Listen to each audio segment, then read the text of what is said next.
ម្ហូបខ្មែរច្រើនមុខមានសម្រាប់ទុក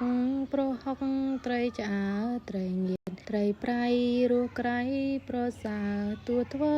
ដំណើរងាយខ្ចប់តាមខ្លួនកកូរស្ងោរជ្រក់ទឹកគ្រឿងអន្លួងកាស្ងោរត្រកួនប្រហើរមុខត្រីបាក់សីលាក់ខ្លួនខួរក្តាមក្រមួនជួយកាយមាំល្អម្ជូរព្រៃត្រីកប់ខ្មែរប៉ិនប្រសពច្នៃម្ហូបបវរចេះហើយកត់ទុកគ្រប់មុខបន្តជាគេដំណបញ្ជីម្ហូបខ្មែរទឹកដីកម្ពុជាល្អស្រង់សោភាគ្រប់ទី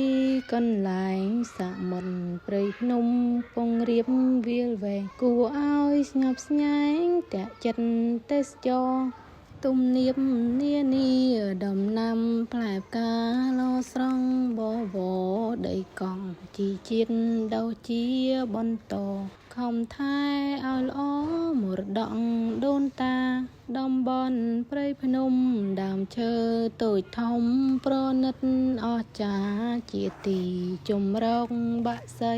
បាក់សាមរគីបោលេងពេញព្រៃកូនខ្មែរគ្រប់ប្រានប្រទិញកានដោយសារអ្នកថ្លៃជួយថែរក្សាចេះឲ្យតម្លៃស្គាល់ភាពប្រពៃនៃទឹកដីយើង